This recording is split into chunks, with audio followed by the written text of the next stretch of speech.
And we're live. All right. Hey, everybody. Welcome back to Spiritside Chats. Another wonderful Wednesday afternoon, morning, depending on where you are in the world. And today the topic and the theme is releasing emotional attachments. Being that we're in Cancer right now, in the sky, that's very emotional. One of the water signs, so it's a very emotional archetype, and one that kind of bridges the way to open up the conversation about, well, all manner of emotional things, but we decided that releasing emotional attachments was a good way to go. Because that's something that it seems that we're often going through, often a lot there. So normally we start these calls with a meditation, so why don't we do that, and then we'll just get into it from there. Off the bat, does anybody have a meditation they'd like to share beforehand? I don't know, Liam, you've never done one here yet. Well, I guess we could. He's on the spot now. All right. Take it away. All right. So let's just take a moment to find our breath. Breaths.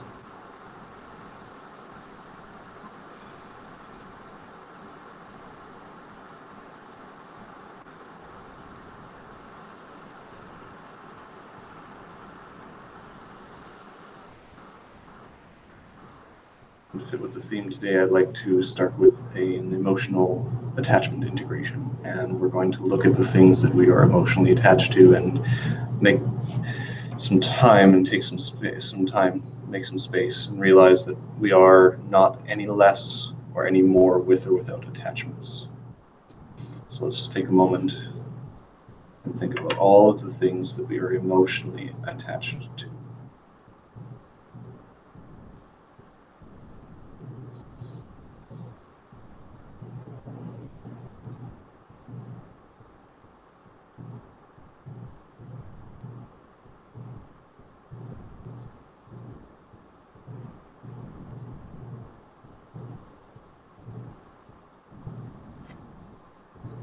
One day we will all return to non-physical, and we will not have those things, those people, situations that we are emotionally attached to, and we will have to let them go.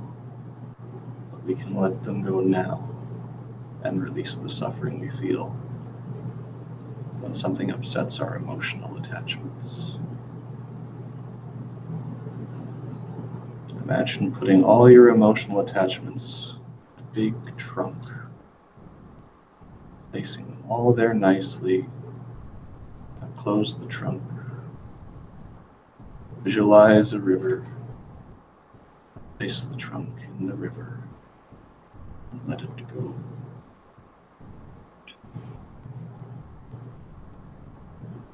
You are not less, you are not more, but now there is less to cause you suffering.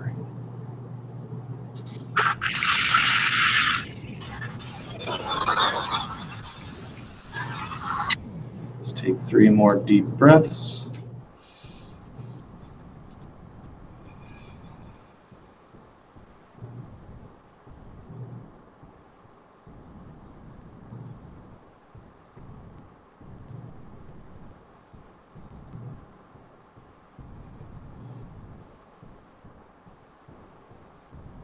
And come back to the present.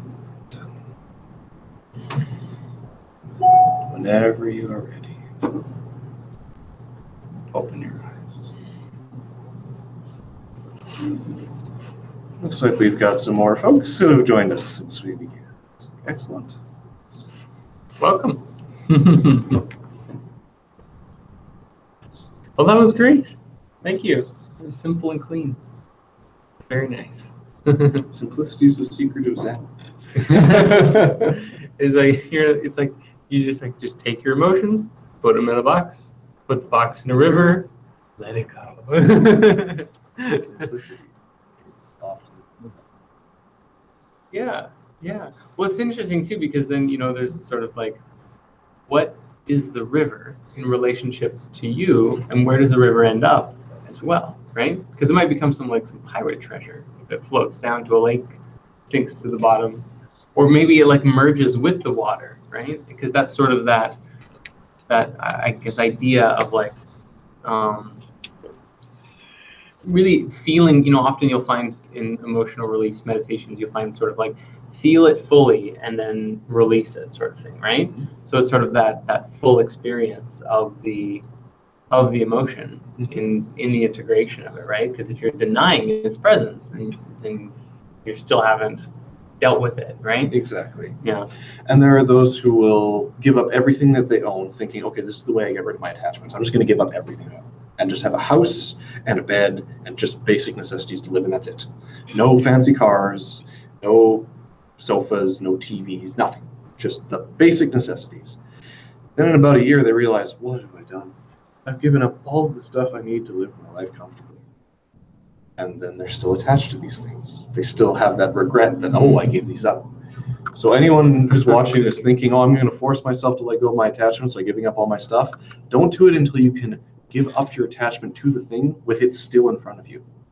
If you can't look at your car and go, if a tree falls on it tomorrow, or if someone vandalizes it tonight and it's gone, it's written off, I'm okay with it being gone, but I can still appreciate it while it's here. I can still appreciate it for the good machine that it is that gets me around. Right.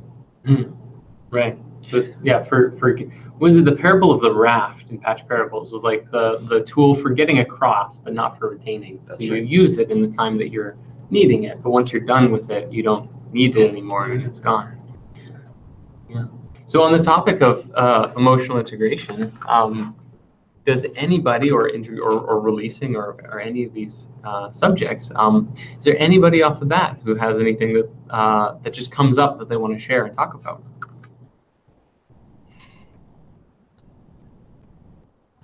I know I do, but I want to like open the space up for some new conversation. Oh, yeah. Oh, hey, there's oh, I'm sorry, I forget your name in this moment. It says True on there, but Brandon. Brandon. Yes, thank you. Sorry, Brandon. I love you. Yeah, anybody with a story, please take it away. When you say emotional integration, what exactly do you mean? Releasing emotional attachments, integrating the fact that one day we'll have to give it up, and you accept that emotion now. One day I'll have to give up my home. I will have to give up my material possessions or this relationship because one of us is going to pass on to non-physical or whatever you're emotionally attached to.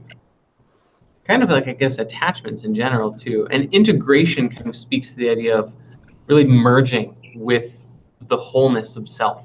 So in your direct experience, let's say you endured some suffering or some, in whatever capacity, once you reach a point where like you've endured such a thing, right? You can like dwell on it and be like angry about it or upset or anything like that, or you can really face it and take it into yourself and go, oh, this is what I've learned from it. This is, it's like sort of thank you for all of the lessons kind of experience, and integrate what you learned from it. And then it almost like your body processing, like if you eat an apple, you're integrating all the nutrients, and then eventually you let go of that which does not serve you, and it goes out the other end, and you let it go down the river of sewage.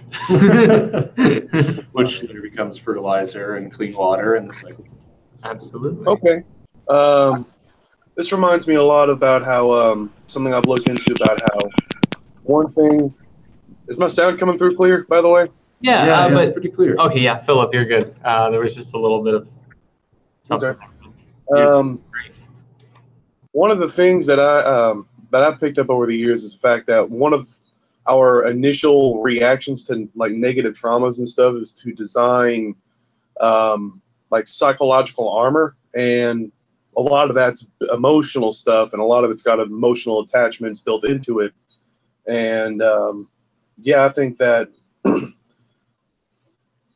when you bring up emotional integration, that's the main thing that I see is people letting go of those old things that they've held on to, those old broken truths that they designed because the world traumatize them in a certain way, makes them believe things are a certain way, and it becomes a defining part of their personality. So just, I think that whenever y'all bringing that stuff up, for me personally, I think that'd be the area to focus on, is letting go of, your emotional problems. I love that. To me, the definition of integration, I would almost describe it as the process of looking for understanding.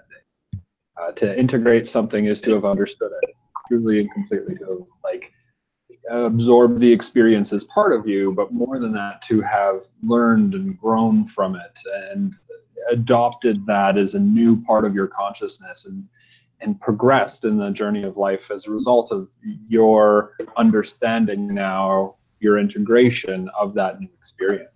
And I would expand emotional integration to now include, like we've been talking about, like if you have we'll say a negative experience, what it's like to integrate that experience into your consciousness, to really take the time to dissolve it, to understand it, to learn from it, to not judge it.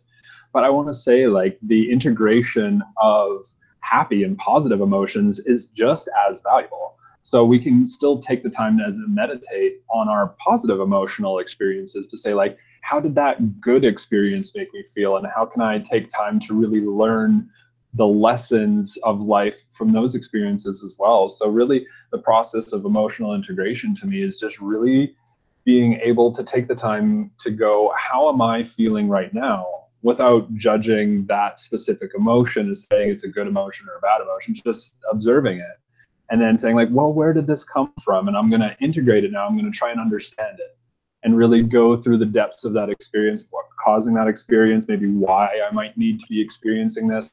And then if necessary, then I'm going to go in and I'll put my love there, or help transmute it, or lift or shift that experience, depending on, again, how that emotion makes me feel. And if at the end of that integration, if I am ready to move on, I can do so once the understanding of why all that happened is there. I feel like that's a really key part there.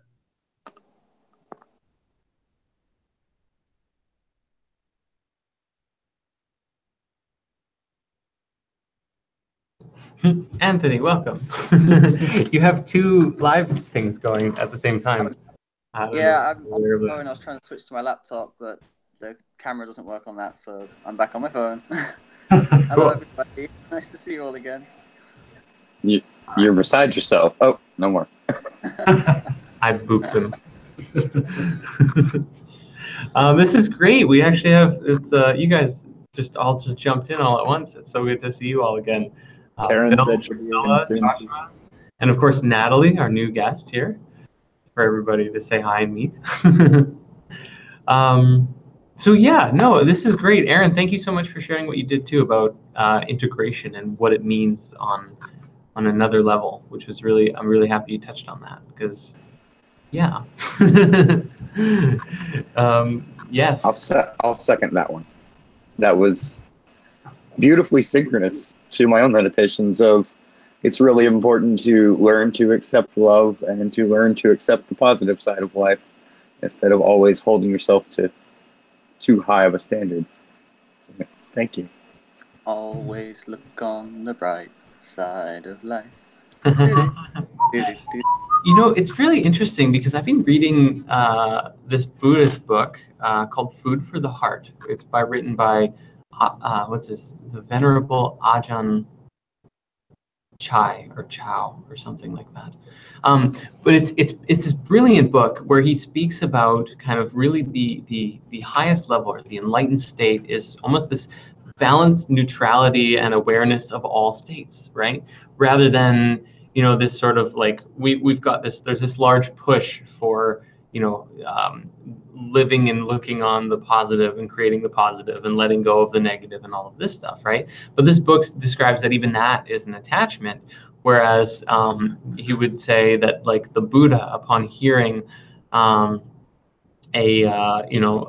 it's a praise or a critique or something good or something bad happening, that both states he would receive them and look at them and experience almost like a okay, like with both things.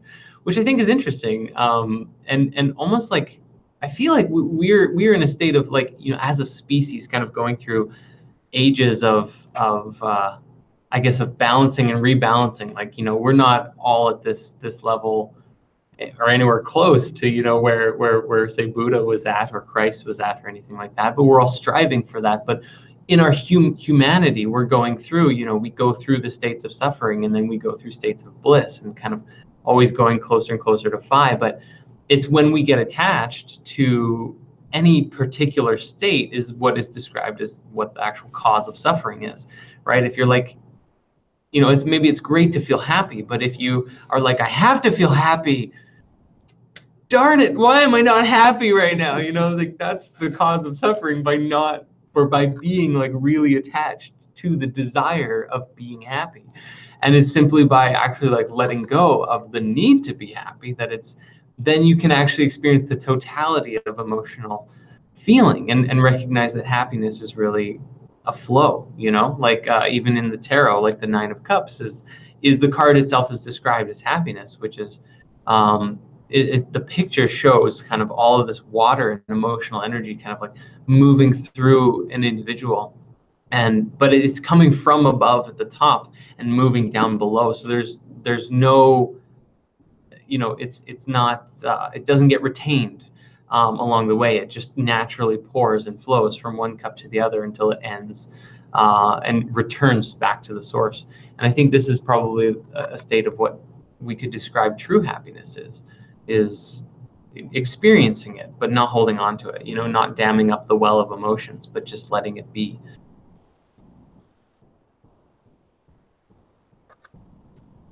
Hello, everybody. Hi, Priscilla. Hey. Hi, Priscilla. So I totally agree with what you just said. I believe it's a process. I think the main goal is actually being able to be happy and have all these positive emotions and not hold on at all to what negative and attachments and on all of these things that hold us back. I think that would be the ideal, but in order to achieve that, you have to go through this process, through the bad and the good and the bad and the good. And I think in every wave you filter a little bit of negativity out of you. Like you keep releasing it, you keep learning and understanding a little bit more about yourself and your surroundings, and letting go of the things that it doesn't serve you anymore. Like you filter yourself in every wave, and the main goal is to be actually a being of light, a being of just pure vibration, positive energy, you know. But it's like you said, it's quite a process. And I also believe that this full moon coming up, well, tonight, it's gonna help us a lot. We have been through big and small cycles through the past years and months, and I personally did a commitment to myself to let go of things, a couple of attachments that have me hold on to things that they don't longer serves me anymore. So I'm excited about that, and we'll see where this full moon takes me.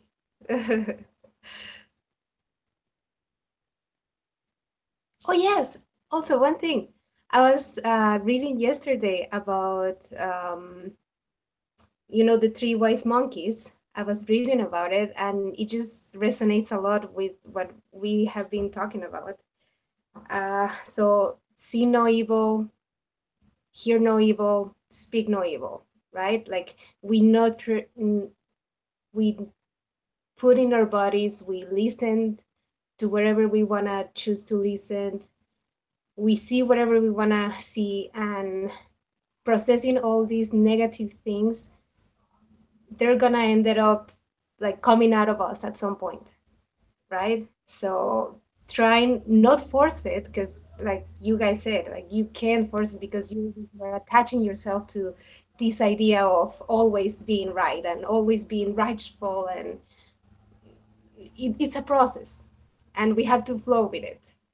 So yeah, I'm excited about that.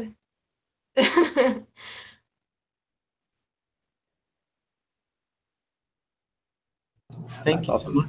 I think we saw Priscilla actually, or sorry, Natalie. Sorry, we just had Priscilla. Thank you, Priscilla. Natalie, you raised your hand as well just a moment ago, and I was wondering if you wanted to jump in. But your mic is muted, so you have to unclick that. There we go. Perfect. Can you hear me now? Okay, great. So I wanted to share, and I'm not as eloquent as you folks are, again, being my first time out, so I really appreciate you guys having me here. But when we're going through these emotions, like she said earlier, just this wave, what I try to do for myself is I combine all knowledge power that I have, such as Eckhart Tolle's The Power of Now, Brene Brown, she's a really good speaker and a writer, and the 4-7-8 breathing technique. And I try to do it at that moment because I work in a corporation, in a corporate arena, and it's really cutthroat. I've been with this company for over 20 years, and I have found myself in a very stagnant place, and I see others really doing outrageous things and just going ahead, but they don't make sense to me. So whenever those things that attacks my emotions, because it does, because I've been faithful and loyal to this company, I just realize at this moment, and that's why last side chat was really powerful for me, because it's the power of now at this moment. And then I kind of just recollect my thoughts, go through the 4-7-8 breathing technique, and then that's how I kind of release it. It doesn't go away completely, but it helps me ride that wave a little less crazy, if that makes sense. That's kind of all I wanted to share with you. So thank you. Thank you very much, Natalie. Nice to meet you.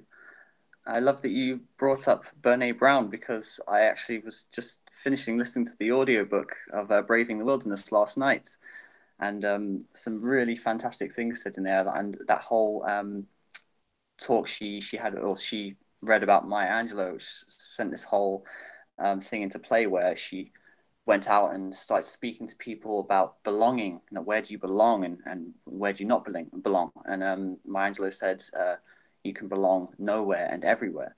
And in the term of attachment, this call is about, I think that by releasing our attachments to the things we've accumulated throughout this life, this ego, we then actually release those attachments and become attached to something greater. We start to strengthen our connection to all. By being attached to nothing, we are now being attached to something that's not definable. It is the all. It's the source, you know. So I just when you said Brene Brown, I was like, wow, that's a nice synchronicity there as well. So I thought I'd jump in and just put that out there as well. But yeah, being attached to nothing, like the connections we have with each other, they're always there. You know, we are everyone you speak to, everyone you make eye contact with, any kind of person you listen to, there is a connection, no matter how subtle. That little string goes out there. Part of your mentality, part of your ego construct is defined further and further by all these connections. So you've had a stronger connection to a close family member, a close friend. Is that an attachment whereby you're relying on it, or they're relying on you? What is the quality of that connection? So the attachment is we want to break them if they're negative, but we can always change these attachments and let them bleed out or converge into this one great connection that we have with life, and it just becomes this unique way in which we see the world, which we connect to everyone in the same. We are all one family. We're all one people. One with all the inanimate objects, all the animals, all the stars. We are one with everything, and so we can have that one connection, which will, translate source intelligence for us. Thanks.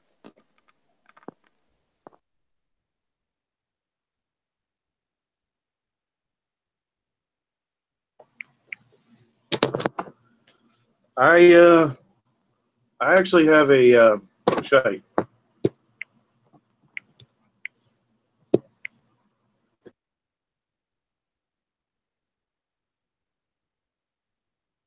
Sorry, what was that? Or did your internet go out? Oh, his internet went out. All right. Well, I noticed that Karen, you just jumped in. It's been a long time since we saw you. And actually, likewise with Phil, it's been at least a month or two, I think, since we had you on the chat. It's great to see you both. Do either of you guys have anything to just espouse in this moment? Yeah, I'll jump in. Hi guys, hi family. It's definitely I'm in a transitional period in my life after graduation and just getting stuff together for future years. Just like last week's talk, you guys talked about manifesting, so it's kind of I've been in that realm. I was definitely there with you guys. In terms of like this week's topic, it's interesting because something recently came up where you know how like wounds heal, like if I cut myself I'm gonna have a scar, you know, and it's gonna like scar up and it's gonna like maybe bruise a little bit, but the body works so hard to immediately like heal itself, and it's so beautiful in that way. And I wonder if emotional wounds also, like the body, since it's so incredibly organic and intelligent, can also heal itself emotionally, and just like letting the body like do its thing and our emotions do their thing, and just like breathing through it and being thankful for something that it's already going to do. It's already going to heal itself, you know. What do you guys think? That is amazing, actually. That's a really good analogy. I love that. And I think that like when we have emotional attachments, because you know it's emotional attachments are non-tangible. So we have to tune ourselves to practice like seeing where they are, because we often hide things for ourselves within our psyche. But probably an equivalent would be like if you had a scab or a scar or something like that, or not really a scar, but like an open wound or an injury of some kind. Using my arm as an example, but if like it was your body's trying to heal it and you're trying to get a scab, and then it covers over with skin and everything like that. But if you were to like keep picking it and like even like make it worse, you know, if you're just like dwelling on how awful that experience was, right? It's kind of the equivalent of like really like doing more damage and like stopping the process. And that's like the only thing that's going to stop that wound from healing is if you're actively stopping it or making it worse. And I think that's like we actually have to like practice doing that emotionally and mentally. Like if we have something that we're upset about or whatever, practice letting it go and breathing and moving through it, and letting the emotions just naturally heal themselves by like allowing your focus to shift and like putting your attention and feelings on something else, right? And that's just what you made me think of. So I think that was a great analogy, and thank you so much for sharing it.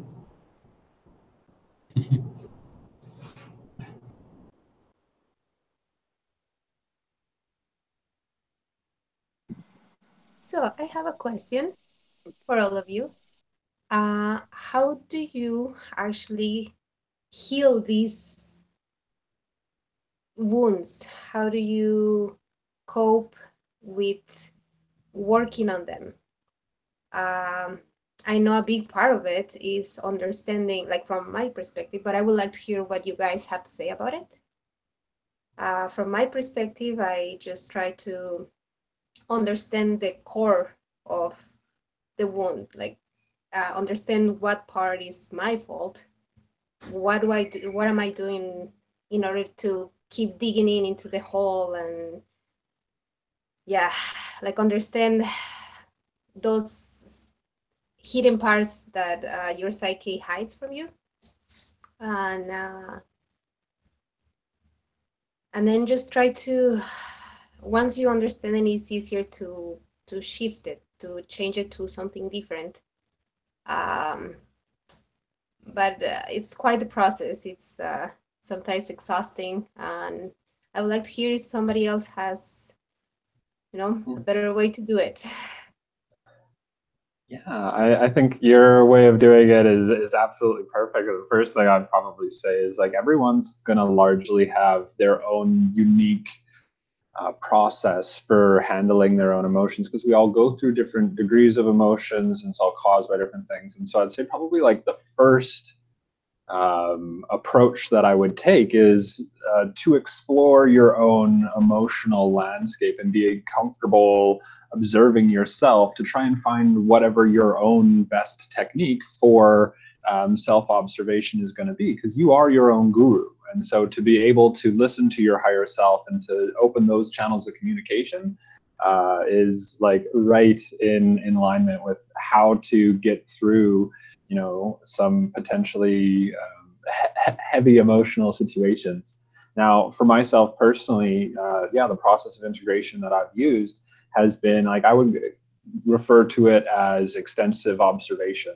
Just essentially like really taking the time to feel my emotions and observe how I feel until the wisdom of that experience comes through.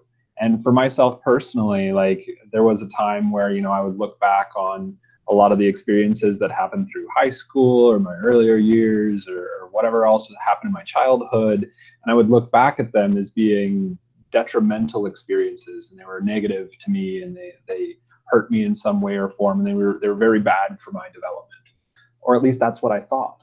And so I had to change my own thought patterns and my own experience with those experiences. And so in order for me to do that, I really had to sit there with the intention of, I want to see the good in this too. Now, I know with the Taoist philosophy, there is always like the balance between the good aspects that happened and something that's potentially not as enjoyable to go through. And so in this experience, I remember like looking back, and it's like the example of the rose-colored glasses. Is like you're viewing your past through a certain filter. And a lot of people are viewing their past experiences with this tinted view, saying that entire experience was nothing but terrible, and I will not hear anything otherwise. And that's the thing that I feel will be blocking the healing of that experience, is because they're not willing to look at what is the potential good that happened too. And so for me, the most profound shift happened when I started looking at the most negative experiences emotionally or physically in my life and saying, okay, how did I actually learn and grow from this? And what came up as a result was teaching me how to become more empathetic to others, teaching me how to become more compassionate, how to really learn forgiveness by having now firsthand experiences of what it's like to both be forgiven for things that I made in mistakes and for all the others that were in my life too. And it was a balance of both. And so in order for me to be able to find healing within, I had to be open to no longer judging those experiences, but just being appreciative of them, because I am who I am now because all of those things happened exactly the way that they did. And I was actually having a conversation earlier this morning about a dream Liam here had, saying like he had the exact same realization of just like, we would not be here now with the same spiritual passion had, I want to say, humanity not have gone through what it went through. And so sometimes it's like, ouch, sorry about that. Like, thanks for going through all that, guys. But like collectively, I think each one of us knew what we were getting into when we came down here and started this life and this journey together. And so I just want to hold just tremendous gratitude and appreciation for all of those who've come before us and all those who will follow after us, and just like that collective, we are getting better slowly but surely, and that helps me relieve the emotional tension. And now it's just free flow. It's like, okay, well, whether it's good or bad, the experience is a continual learning cycle, and I can hold the intention of, I'm going to have fun here, because that's my personal take on it.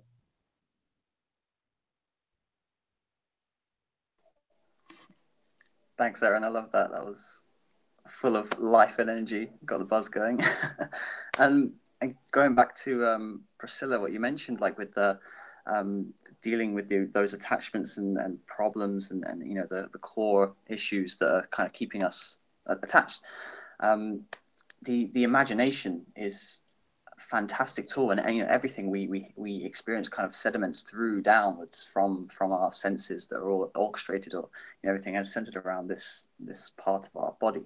And going inwards with the imagination, you know, in an hour you can experience 1,000 lifetimes. You can go through all these different processes. You can really, you know, just like Aaron spoke about then, going back into your childhood, into any past traumas, and just imagine if they went a different way, or imagine if, you know, if they went worse, or if they were better, and what would happen if that situation happened now. Put yourself through that same situation again, and just refine your emotional development or attachment to each situation. I think that's a great kind of technique for doing that. And I mean, with regards to finding your deeper issues, again, just as Aaron said in the beginning, you are your own guru. You have to find for yourself what you need. Other people can only point the finger in the direction they think is best. So I will point the finger at your third eye and say dive in deep there.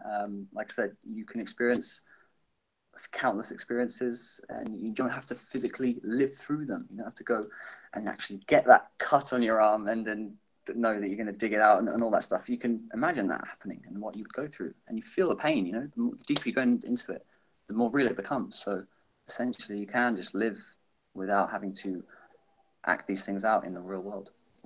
Yeah.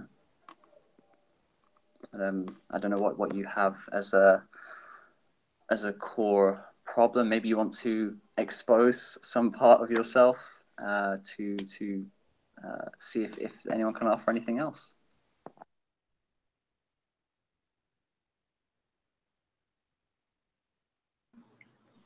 Can you guys hear me?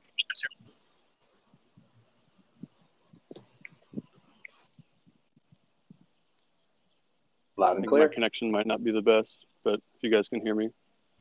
Yeah, man, you're good. All good? Cool.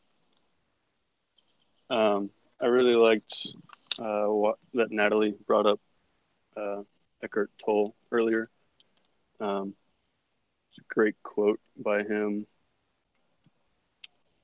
that talks about the resistance of the now and how that's actually what causes suffering. And I guess Priscilla, you brought up, you know, how do we cope with suffering and how do we really heal our emotional baggage?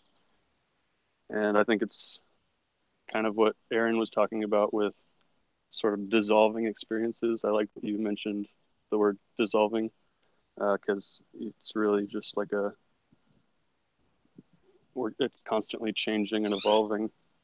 So you just have to get through it, and it's like it's always healing. You just have to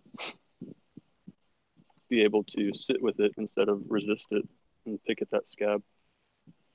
But the quote, can you guys still hear me? Just let me know if I'm breaking up. Sweet. The quote by Eckhart Tolle is, on the level of thought, resistance is some form of judgment. On the emotional level, it is some form of negativity. The intensity of pain depends on the degree of resistance to the present moment. The more you're able to honor the now and accept the present moment, the more you're free of pain and of suffering. So yeah, it's just to have that mindset that things are naturally healing constantly, and you just have to let it happen, even if you're in a rough spot. And I like, Aaron, how you brought up also, you know, if it hadn't happened, perhaps we wouldn't be in this situation now. And I think of, there's a quote by Albert Hubbard, and he says that he believes in the paradox of success through failure.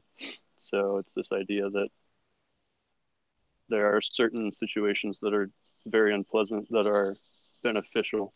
So if you're going through negative emotions and you're feeling attached to the positive emotions, that's, you know, there's always something that's working towards the positive, even if you're in the midst of the negativity. So yeah, just being able to accept the now is what I really like that you brought up Eckhart Tolle, Natalie.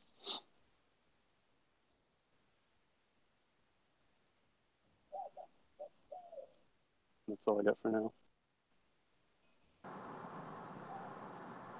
Hi. Hey. Oh, I'm so excited. My first time out and someone likes it. Thanks.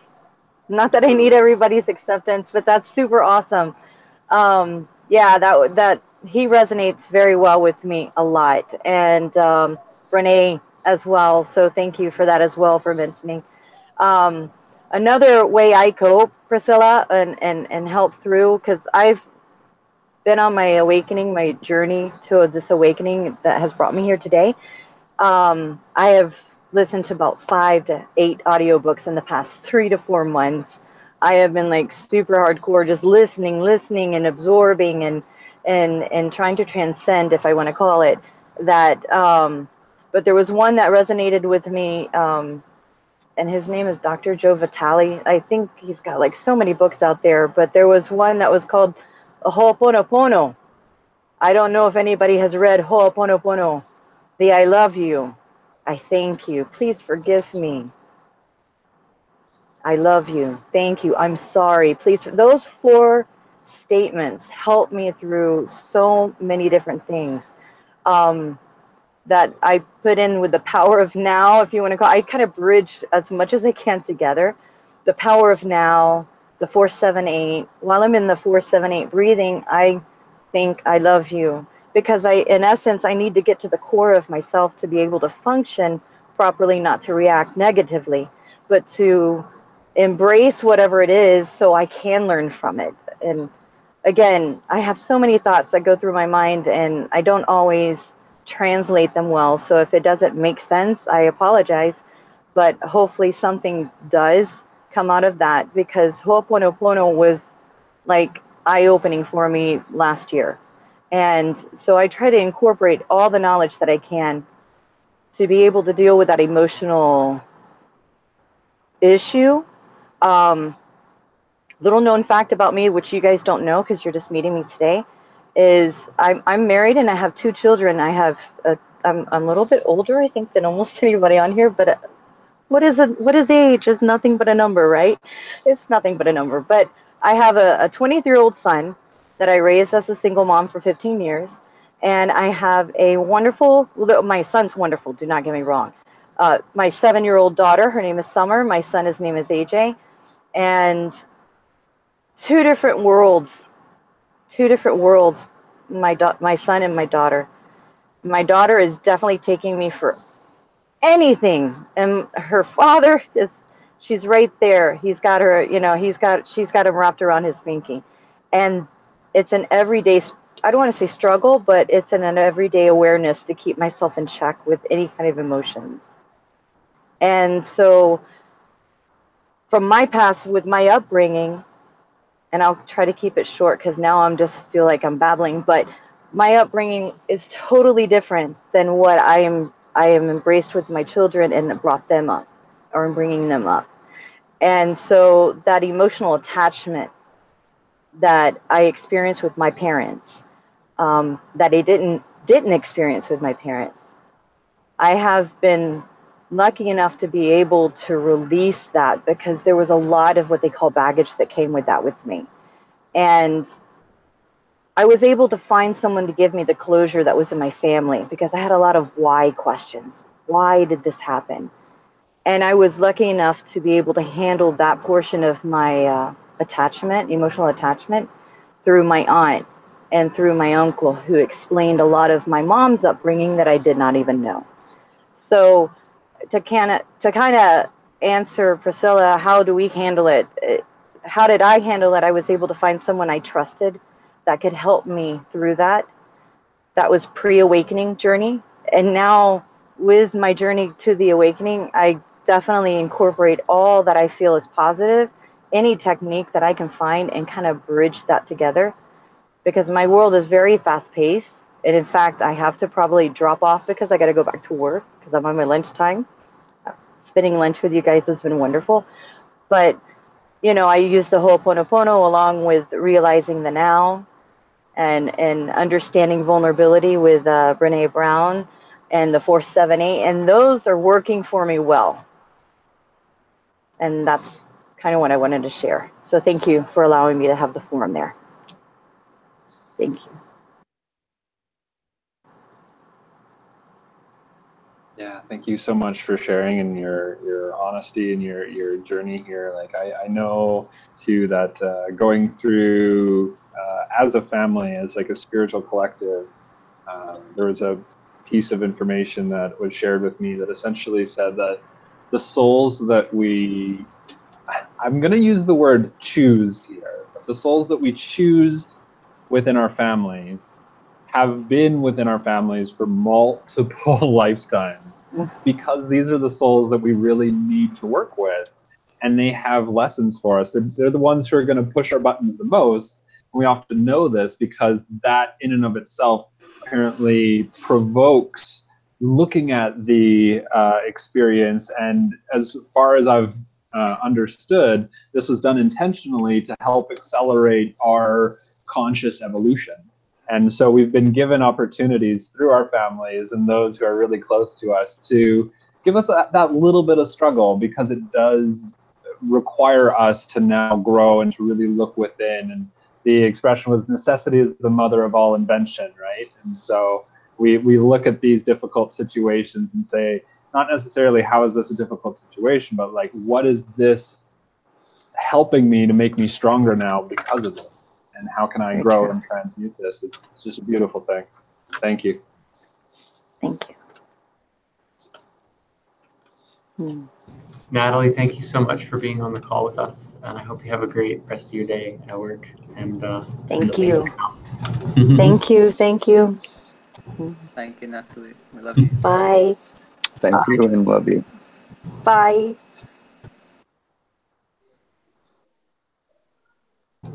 So I feel compelled to turn our attention for a moment to the chat. Liam, as you guys might be aware, is actually doing the kind of chatting in with all of the people who are not on the call but who are in the text chat. And I wanted to ask you, Liam, if there's any questions or things that anybody on the chat had been sort of expressing that would be a good time to bring up.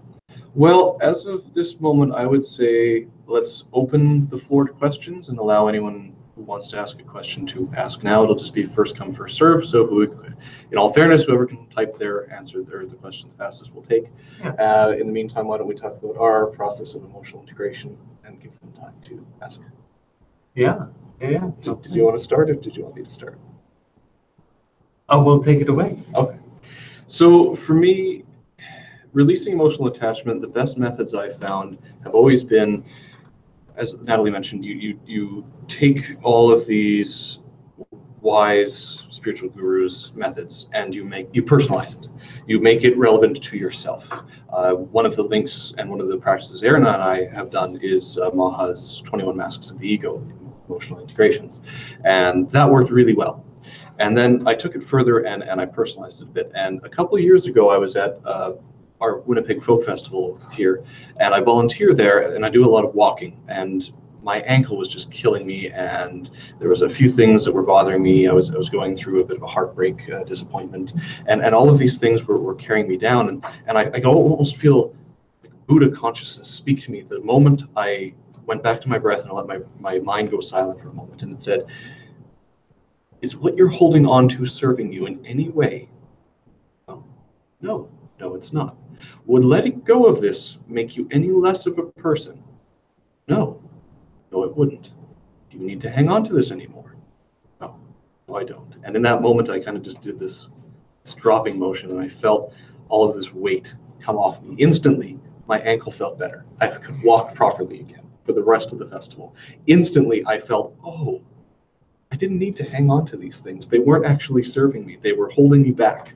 And there's this old saying in the Zen that if your cup is full, you believe yourself wise and knowledgeable and won't take in any information because your cup is full.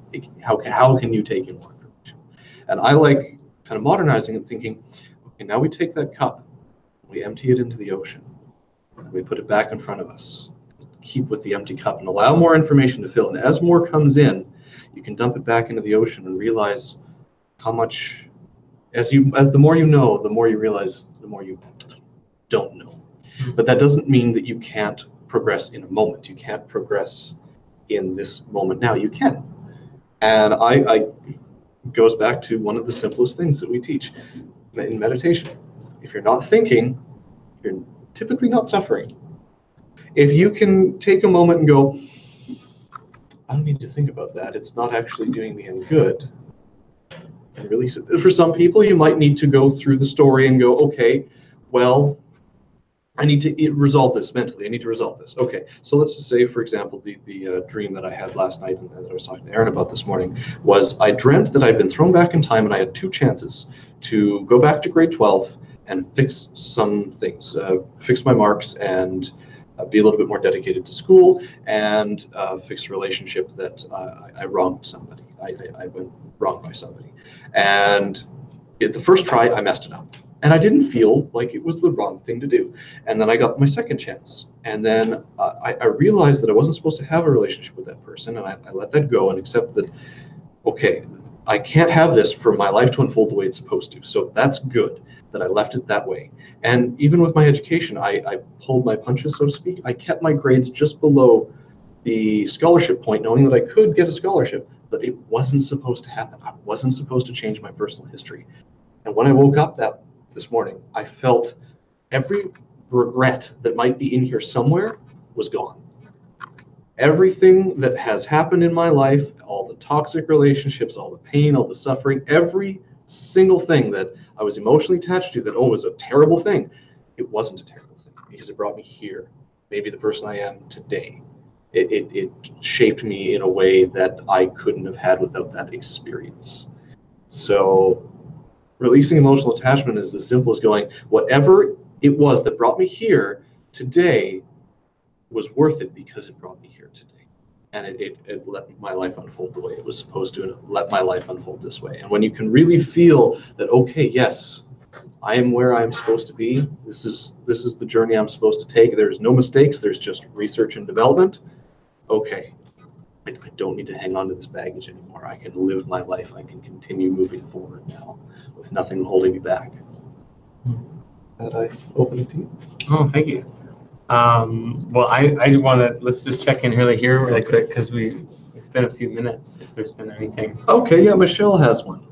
How do you cope with the pain in the present when letting go of emotional attachments? That's good. Mm-hmm. That's good. I feel like the first thing that I wish to share on that is really being with it fully.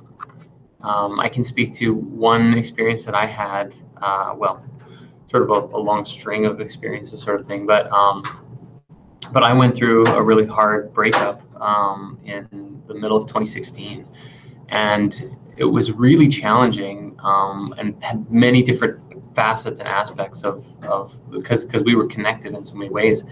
And there was a long period of just really being with it and all of the, everything that happened throughout the relationship and everything that happened, everything that we did together, all the emotions that was experienced during the course of the time together. And I probably laid in bed just being like a zombie. There's like, just zoning out and being with all of it for quite a while, and actually like weeks sort of thing. And like during that time, like I had made changes. So like when I actually stopped eating for a while and I just started fasting and like cleansing my body, and I would try and exercise and go out and walk around or go for runs and stuff like that. But I would always just end back up in bed and just kind of zoning out. And I feel like what was happening was I was being with it. And this was a really, I was in that relationship for 4 years. So there's a lot, that really that happened, right? There's a lot to process and be with. It wasn't just like, yep, we're done, we're moving on, or instantly happy or something like that. It was not at all like that. And so I think like in the throes of pain in the present, it's like be with it. Like if we relate it back to that physical analogy, if you got injured and you cut your leg, or whatever, you broke an ankle or whatever it is, it's gonna hurt, and if you're just present to it, and with the experience of it, and sort of let it be. I mean, do the things that you need to do to let the pain subside, obviously, right? But then it's just a matter of letting it heal. I feel like it's probably the same thing, with with an emotional pain or trauma or something like that. It's like, experience it. Let yourself have that experience. Coming back through that. That was strange. Oh, that was okay. That was someone there. No worries. Well, I'll just try and wrap it up, I guess, and say, like, let it be what it is, and you'll know when there's going to be waves of feeling it, and there's going to be waves of get your mind off it. Like if you cut your leg, if you need to smoke a joint, or go do something, or take a Tylenol or something that like helps, like help numb the pain for a while or whatever. But like emotionally as well, if you need to go for a walk or go for a run, go watch a movie, go do a blank to get your mind off of it, but then just return and be with it. Let it move through you, and don't fixate on any particular things. It's more about the state of just being present to what arises within you and letting it flow through you. And the final thing I'll say on this is, there's a practice, again, in that Food for the Heart book that I mentioned, I've been reading, which describes 2 states. And I don't know if I'm saying these right, because I read it a couple days ago, and I've only read that one section. But I think it's called Vitaka and Vitasa, I think. But it's one of the states is the elevating your mind to a state of presence, and then being in the state of presence and breathing with, like, describes it as like the mental emotional interaction with thought and feeling.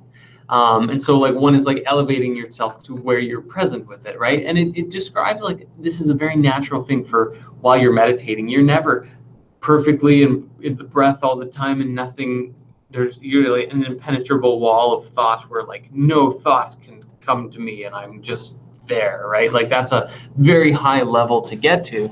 And it describes that what a normal state to be in is like you elevate your mind, you're with your thoughts, and then you engage with them, or you don't even have to engage, your mind naturally interacts with thought, and then you elevate further. And so you go back and forth between rising and engagement and rising and engagement. And we kind of do the same thing when we're processing and letting go and being with these emotional sufferings and traumas and all these different things, is just moving through these states naturally and letting them flow and just not fixating on them, I guess. Anyway, that was a very long exposition for the answer, but I hope I answered the question as best as I'm able anyways. I'd just like to touch on that a little bit just now that we're answering the question. And there's 3 tools that I think that have come up in my life recently, and I've seen it come up in a lot of other people's lives, that we don't always recognize, and they're very important tools to letting go of emotional attachment, especially as I believe most of our emotional attachment in life is to our relationships, whether they're friendships, family, or romantic relationships. That is our single biggest emotional attachment. And when walking away from that, or deciding, should I, is this a toxic relationship, should I leave? There are 3 tools that I want everybody to use: self-respect, self-love. Self-appreciation is kind of the same as self-love. So I would say self-respect, self-love, and can we think of the third one?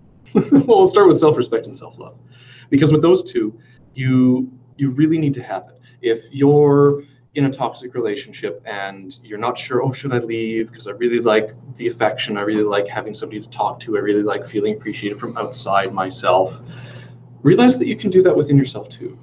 For example, a friend of mine said, it's a toxic relationship, but I stay with her because I like the company. Okay, well, when do you like the company? Oh, when I eat. Do yourself a favor, take yourself out for a meal and enjoy your own company. Okay, simple enough, right? Maybe not. But with self-respect and self-love, you're going to do it. And you're going to feel good doing it. And you're going to go, you know what, this is my favorite restaurant. I brought myself here today to enjoy my meal, and I'm just going to sit here and enjoy every single bite. And you don't actually need that other person.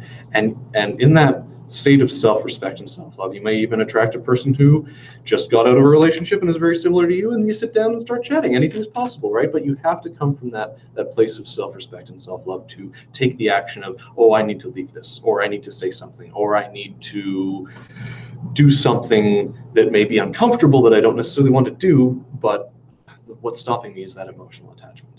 And without that emotional attachment, with the self-respect and the self-love, you can move forward. You can go, okay, I don't need this anymore. If somebody's yelling at you verbally and you know, you're hearing all these insults and you're thinking, is that true? Is that really true? But you have self-respect and self-love. You go, no, that is their perspective. The ones who hurt the most are the ones hurting the most inside. So this has nothing to do with me. Their words can just bounce off. I have self-respect. I have self-love.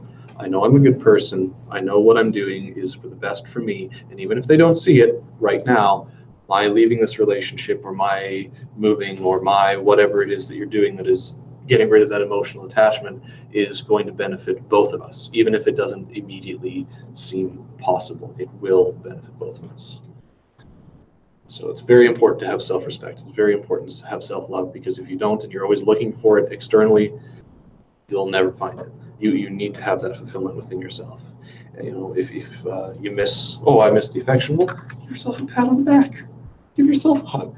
You know, go see your family or your friends that you haven't seen in a long time, that maybe that relationship was taking too much of your time and attention. Go see your old friends. Go spend some time with your family. Go see your uncles or your cousins or whoever you love. Just spend time with people you love and love yourself.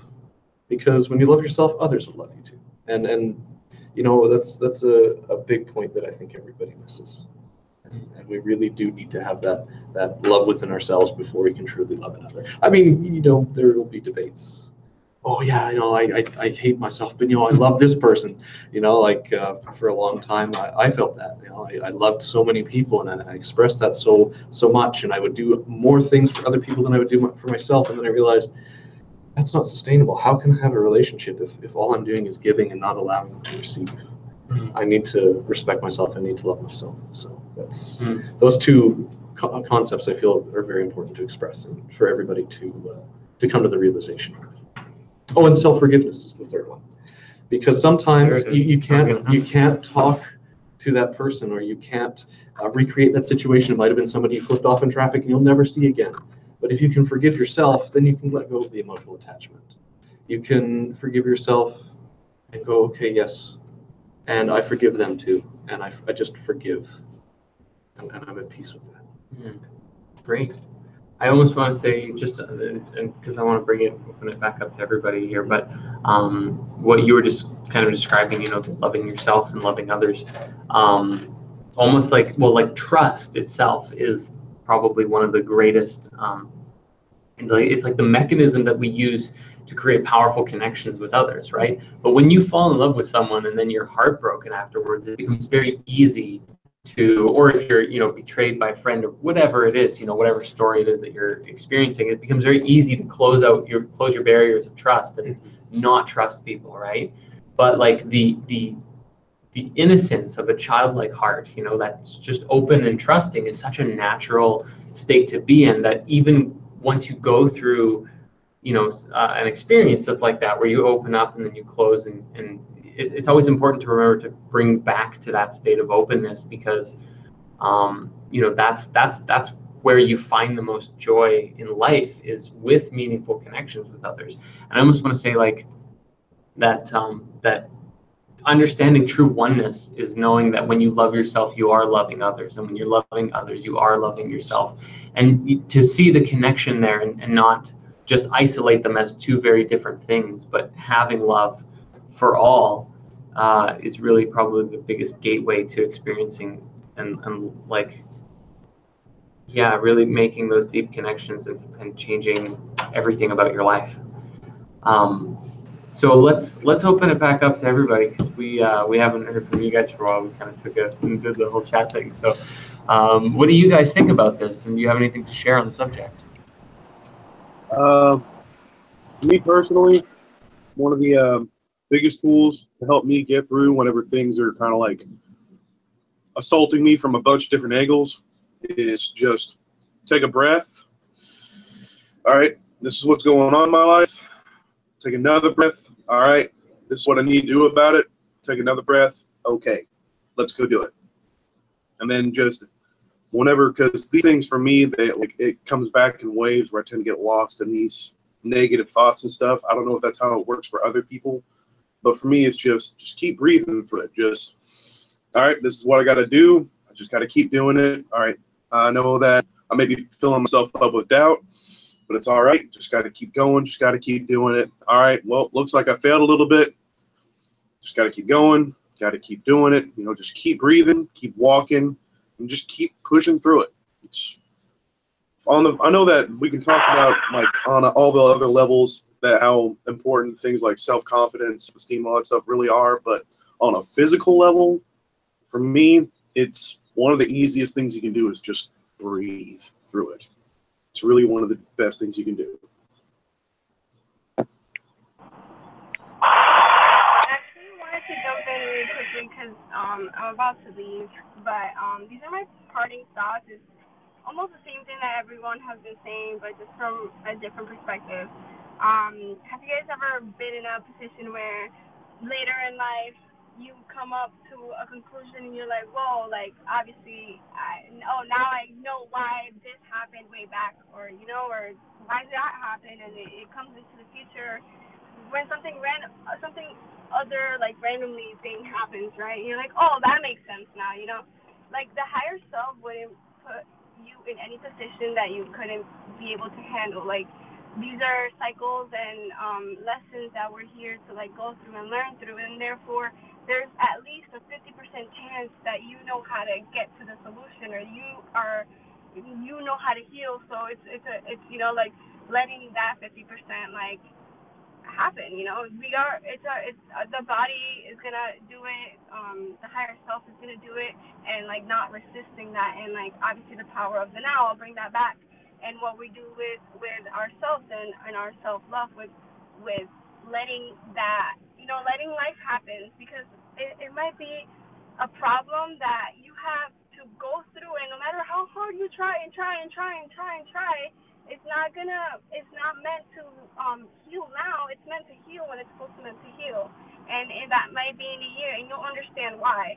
It's just like about like everything that you guys are saying, as well as the answer is within like the journey, and just like being here and like letting it happen and letting it go and breathing through it, and it's all there, and we're meant to go through it because these are the cards that we're dealt with. So just be strong and read and love and meditate. So I have to go, guys, but I wish you guys well, and I will see you guys next time, and I hope you guys have a beautiful chat. Thank you so much for coming, Karen. You're awesome. Take care, guys. Bye. Thank you. Love you. Bye-bye.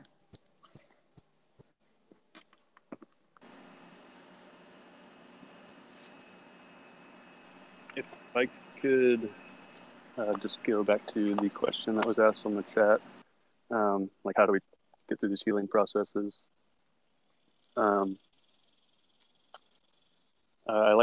I'm forgetting your name right now, Jordan's buddy.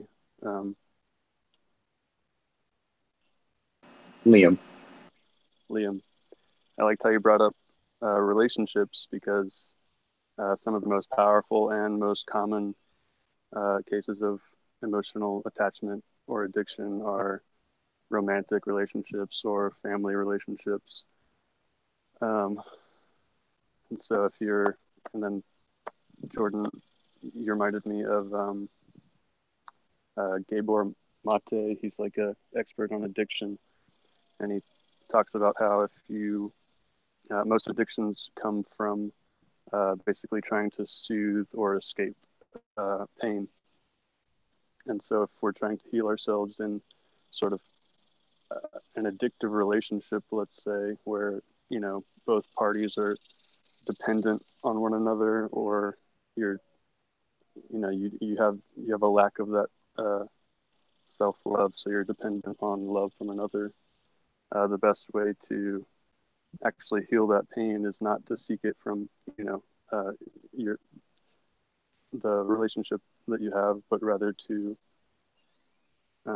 just deal with your own issues and sit with your own pains instead of trying to escape them. And then once you've begun to heal yourself, or you have healed yourself, then you can engage with relationships. And there have been studies that show how that those are actually the most successful relationships, is when both parties are sort of independent of one another, but still loving of one another at the same time. And it's more collaborative than codependent.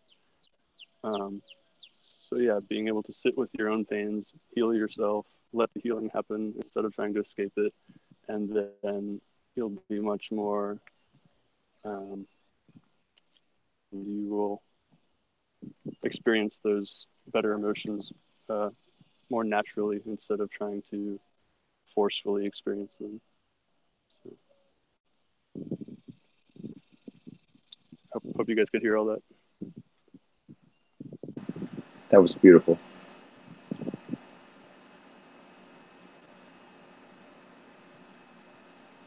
I'm going to jump in, I guess. I really, really liked that perspective. It really kind of brought together a lot of the stuff that everybody had said that really inspired me to want to speak up. And, emotional pain, I think everybody has done an amazing job of tackling from many different angles in responding right now. I know for my own self, I really liked what Jordan said about connecting with people. There's that quote, "You are the result of the 5 people you spend the most time around." And, I can definitely attest to the exposure to this tribe of light that the Spirit Studios and family are, has brought me through my own series of personal evolutions far beyond what I dreamed I was capable of. When I was 7 years old, I weighed 75 pounds at the start of summer, and I went to go live with my grandparents, and for 2 months over the course of the summer. And during that time, they never told me no. And so I was able to have whatever I wanted. And so I gained 75 pounds in 2 months at 7 years old, going from 75 pounds at the start of the summer to 150 pounds when I got back home. And I was so ready to be home. I missed my mom so bad. And we pulled up in the driveway, and I come running out the car because I see Mom as she's coming out the door, and I just run right to her and I throw my arms around her. And she looked down at me as I looked up at her, and she didn't recognize me at first. She said, "Who are you?"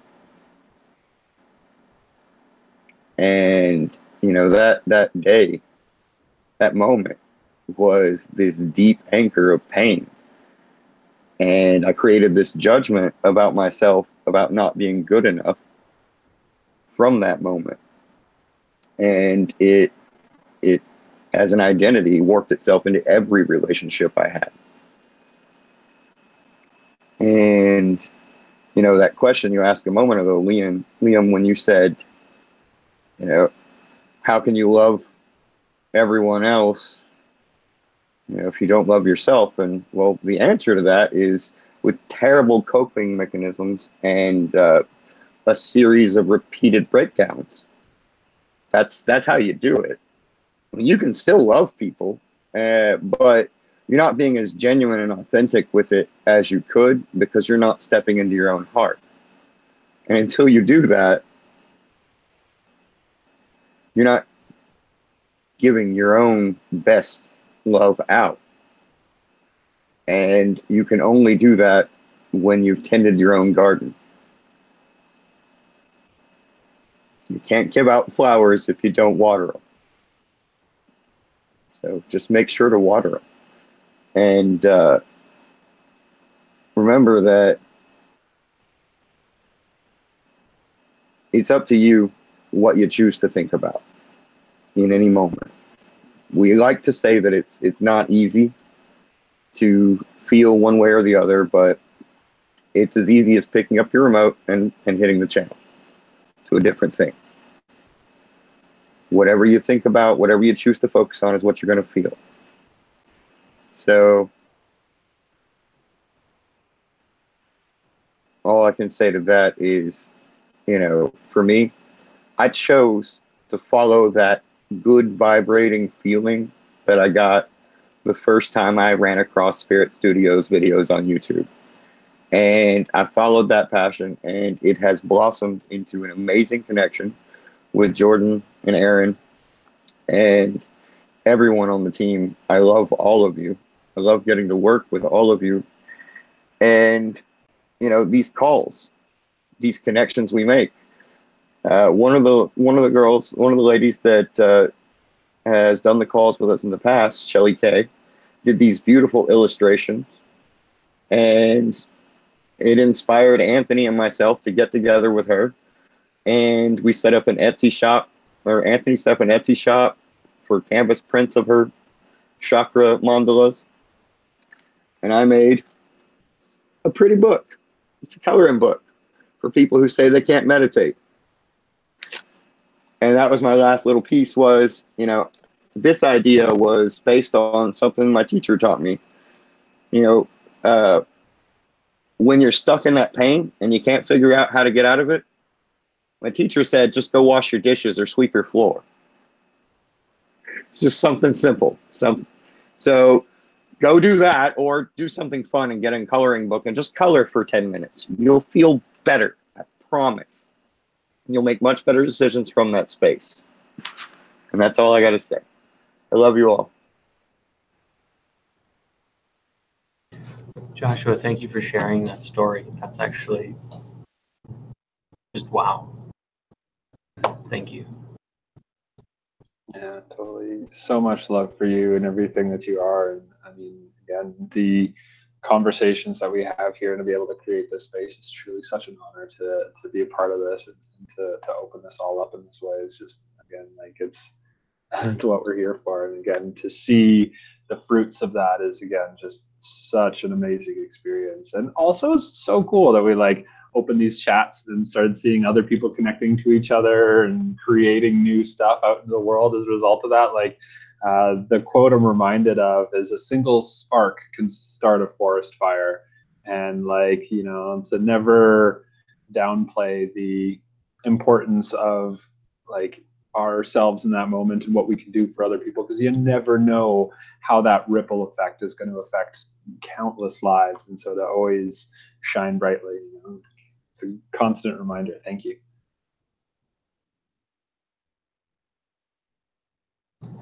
And actually, that makes me think of two things, actually. Something that Josh said and something that Aaron said. For something that Josh said, having that ability, you know, where your grandparents didn't say no to you, sometimes getting what we want unconditionally isn't a gift at all. Sometimes not getting what we want is actually a huge gift. And when we don't get it, we maybe realize there was something greater that we really wanted, or something that would be a lot more beneficial to us, and even better than what we thought we wanted initially. And so sometimes it is a blessing not to get what we want, and give up that emotional attachment to, I have to have what I want. You don't necessarily, because maybe you don't know what you really do want. And there was a story that I want to touch on, something that Aaron said, a single spark, and that ripple effect of one random act of kindness changed somebody. I can't remember who it was. It was someone very famous, but they had come to America and immigrated there, and everyone was being so rude to them and so mean to them, and they were right about to move, and then one kind person did something. This lady dropped her wallet in the supermarket on her way out, and this person ran all the way across the parking lot. She parked way at the end because She was at a place and ran all the way after her to deliver her wallet. And she went, you know, I was just about to go back to my country, but this one little act of kindness has convinced me to stay. And she wrote, again, I wish I could remember who it was. She wrote something that profoundly affected a lot of people. And it is amazing how one random act of kindness, doesn't matter, you don't need to know who it is, it can even be for a homeless person. Joe Vitale, who Natalie mentioned earlier, used to be homeless and manifest himself back to a better position. That one random act of kindness might save somebody's life. It might save several people's lives. There was another story where there was a teenager who was being bullied, and someone approached him and talked to him and essentially talked him out of doing a school shooting. It's amazing what one random act of kindness can do for people. It really is. So next time you're thinking, oh, I don't have time for that, maybe you do. Make time. You know, how hard is it to open a door, pick up somebody's litter that weren't conscious enough to care properly? It's amazing what one random act of kindness can do. So, yeah. Thank you. Anthony, happy to see you back in the call. Heard you had some connection trouble there. Yeah, thanks, Jordan. Yeah, it was, I don't know, technical glitch, I guess. So we are approaching the end of our call here. So before we do the card and the closing meditation, are there any other thoughts or ideas or discussions? I'm open to the chat as well. Yeah, anyone? If anybody from the chat, questions or thoughts or anything that anybody feels compelled to share. There's a little quote I actually wanted to share just before that whole thing happened, and I think it was quite relevant to the things we've been saying. It's from Bruce Lee, and he says, "Now I see that I will never find the light unless, like the candle, I am my own fuel, consuming myself." So I wanted to put that one out there. I think that's essentially what we are doing, and also that whole myself. How do you define yourself? And the fuel becomes more abundant the more we release this identity of self to being to encompassing all things. And yeah, I really like that quote, so I wanted to put that out there and see if there's any more thoughts on that. Yeah, I like that a lot. I'm relating, the first thing that I relate that to is actually fasting, because I've been doing, well, just anytime you do like a fast at all, you reach a point where you notice that your body is switching from, digesting the food that you ate to actually just like breaking up any excess storage in your body and stuff like that. And I'm like consuming myself, and I've actually been kind of feeling that during this call because I've been doing sort of an intermittent fasting lately. And so I just this morning, like around the time this call started to notice my body actually being like, yeah, it's like this good unpacking sort of feeling. I'm like, okay, cool. So, but as it relates to emotional, letting go and all that stuff, I'm not really sure actually what to speak to on that. So love to hear. It's great you brought fasting back up, Jordan. I've been doing the same thing, and I want to just say thank you for making the videos, the juice feast, the blog you wrote on your 7-day fast. So it's inspired me to push myself to further limits, and I've actually been doing that for the past few days, just having a small meal in the morning or evening, and fasting in between. So also wanted to extend that out to everyone else, that you should check out those videos, Juice Feast on Jordan's channel, talking about some of the intricacies. Obviously, we've seen the fasting video that's been out. That's a really great technique for kind of processing those emotions as well, because you will be faced with it's a big attachment, isn't it, to food. We don't realize how attached we are to food, water, and other things until we remove them. So processing emotions can be a very good way of by using that technique. Yeah. So thank you.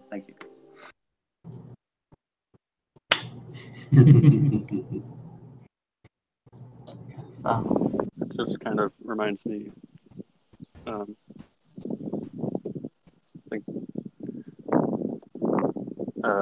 Anthony, when you were speaking on the looking for the fire, and the only way you'll find it is if you are your own wick.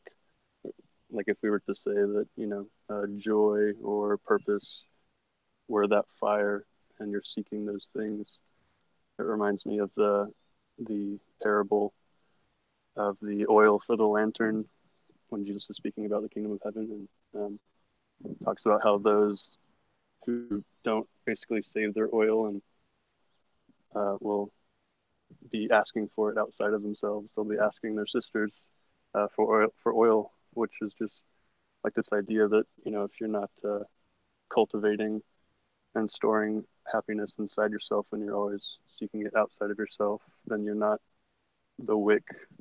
You're not able to bear flame, which is that joy that we're seeking. So I thought that was cool that you brought that analogy up, Anthony.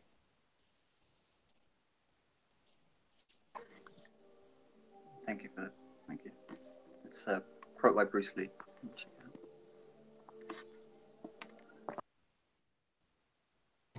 I think there was one comment you said. Yeah, Sage just wanted us to share that on July 7th, there's a global meditation between 9 p.m. and midnight, and ask that we all join them. So, is there like a website or is it just that's just? I would say that the real purpose is just meditating. Just meditate being at that part time. of that, yes. Go there, yes, be there. Yeah. But I believe there is, so I'll get some details. But okay. I only ask because sometimes it's good to have like reminders, for a specific, like a global meditation, like to have something pop up, like don't forget, if there's even like a Facebook event or something. Say just at the Global Coherence meditation event from Global Coherence Initiative. There we go. Perfect. So before we go, I also wanted to share something that I've seen a lot of in the community lately and had to come to terms with myself.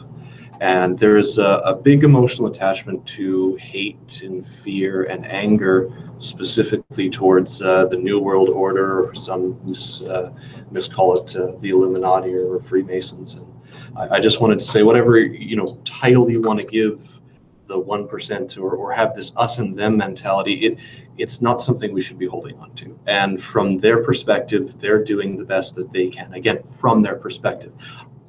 The best thing we could do is to practice forgiveness. We've already seen decades of hate and anger and fear towards these groups of people, and it has done nothing but create further division lines. And actually, I came to the realization that the idea that to be spiritual is to be broke, or you have to be poor to be spiritual, was probably implanted in the community by these folks because they don't want people like us to have money and work towards things like the Venus Project, cleaning up the world, moving away from oil and limited-based economies such as one-time use stuff like gasoline and plastic.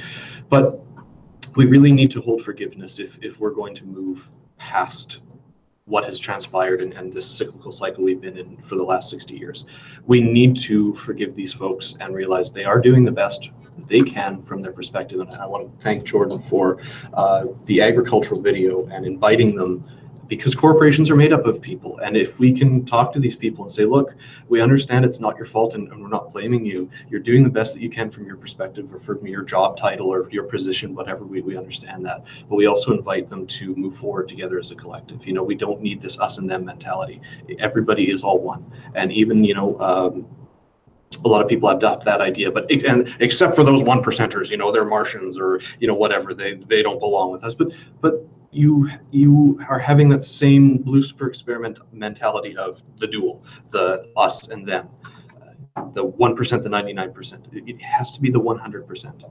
It has to be inclusive. You have to, if you can't love them, that's fine, but try and practice forgiving them, because holding on to this hate, this fear, this anger, it doesn't do any good, unless you're just using it to inspire a passion within you to, okay, I'm going to write a petition. Oh, I'm going to invent something new. Oh, I'm going to help clean up the ocean. That's great. Use that. That is a small little bit of anger for something positive that you're doing out of love. Okay, well, I hate that the ocean's dirty, but I love the ocean, and I love the ocean being clean, and I love the life in the ocean, therefore I'm going to clean up the ocean. Great, because now you've shifted the focus from hate and anger to love. So I just really want to share that with the community and really forgive everyone. Forgive absolutely everyone without exception. Everyone is part of this consciousness. We all come from that same source. Try to love everybody the best that you can, no matter how much they may do things that hurt us and hurt themselves, and realize that no sane person would purposely poison this planet, the only planet we have to live on. It's insanity or unsanity because they just don't see what they're doing is wrong, or they just can't see how, this is damaging to us as well. So really, hold forgiveness. And let's come together as one family, 100% of the people for 100% of the love. And that's all I wanted to share. So I just wanted to close with that and just make sure everybody knows really forgiveness is important for everyone. And being inclusive means everyone. Thank you, man. So does anybody in our call here, does anybody have a card or a tarot deck and want to do a patch tarot reading? Looks like Josh has got it. I knew it. Yeah, of course. I love how prepared you are, Josh. It's wonderful. Thank you. I was thinking of bringing my deck today, and I was like, you know what, Josh has got it. I know he's got his deck. Well, we could do a little thing on our app too, right? Yes, we could. App of progress. I almost loaded the app and just had it ready for when you asked, but I was like, no, I got the cards right here. If you got the cards, that's pretty good. Yeah. Tactile experience. Wow. All right. Today we got the 10 of Cups. Ooh, that's a lot of water right there. It's a whole ocean of happy water. Yeah. Love that card. Let's. I don't know if I can click on you and feature you for people. Yay! Everyone. Is it just voice activated? Maybe, I don't know. Oh, we got it. It's presenting. Okay. To me now. So the 10 of Cups, for people who don't know or are curious, the 10 of Cups depicts the four elements embodied by the priestess, the magician, the emperor, and the empress, and they all run together towards this ocean city in the background with a number of 10, specifically 10 cups floating with wings above in the sky. This is a card of thriving and of satiety and of kind of balance too, with the forces of nature and the forces of the emotional body and the creative juices that flow from within. And it really describes that. It really describes this state of completion with the emotional, like all of the hopes and dreams, but also like the next step, because 10 is really the 1 and the 0, the full completion of the cycle, after 9. But it restarts the cycle at 1, because 1 and 0 added together are just 1, re-merging you back with the ace. And so this card really is then describing like the moving forward really into the next, like setting your having reached completion on your emotional trials and tribulations and everything that you went through. You now have a clear heading forward, moving into something new. But to be aware that change is a constant, and there's going to be a new adventure on its way. And that's why at the top right corner there's a little dragon, or a large dragon, but very far away, flying in the distance towards the ocean city as well, because it's describing that some new adventure, something new is coming. And you might not know exactly what that is, and it may be, a challenge, or it may be some sort of blessing. And it's impossible to know, but that disruption is imminent. But to be aware that this is a natural part of the cycles of life, and to embrace it wholeheartedly, and to move forward with love and joy in your heart. I love the idea of. No, I'm echoing, but I love this idea that we've been talking about releasing emotional attachment, and so like emotions, water, cups, right? And so it's like attachment, and the Ten of Cups is like when you finally figure out that you really can't like grab hold of water and just grab it and push it up the hill. It doesn't really work.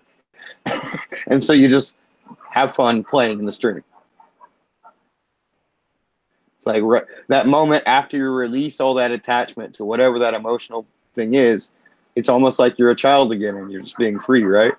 I love that that's the theme, and that's hilarious that was the card for today. Thank you. Thank you so much for drawing the card. So then, as we bring this call to a close, let's wrap it up with another delightful meditation. So if everybody would close your eyes and take a deep breath.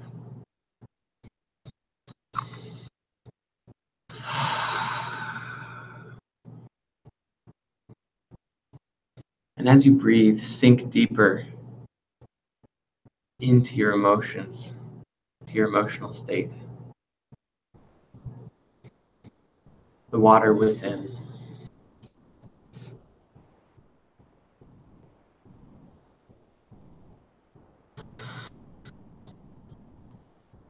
Feel it flowing through you on all the levels, flowing through your blood,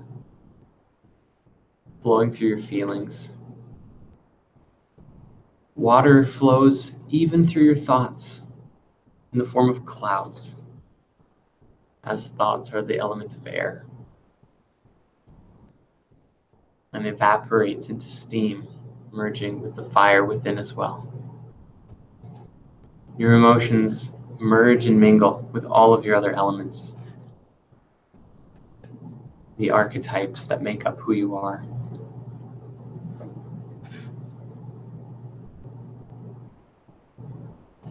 And just let them go.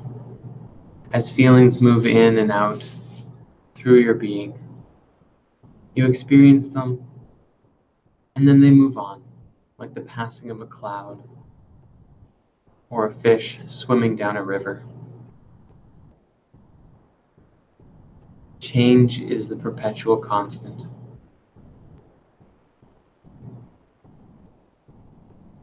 Moving with your breath in and out. Changing states. Emotions become thoughts. Thoughts become actions. Actions lead to ideas.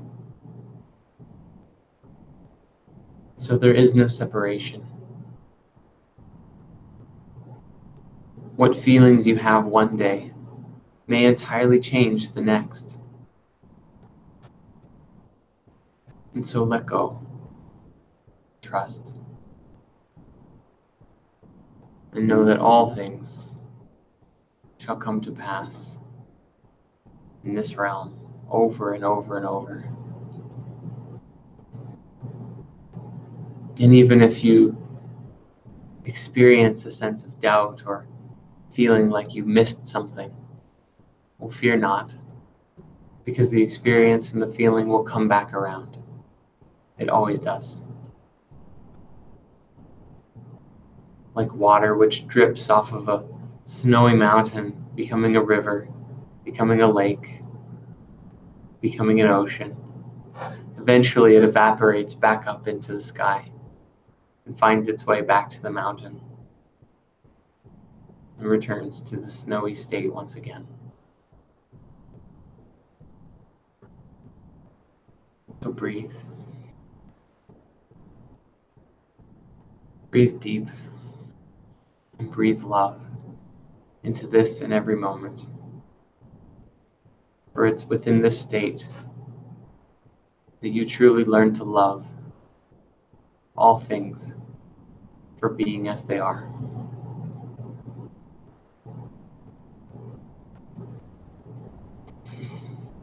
Thank you so much for joining us today.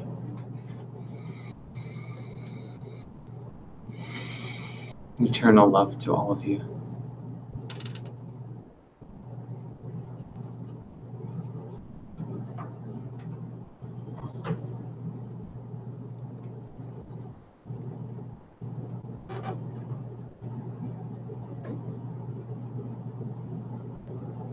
When you're ready, open your eyes.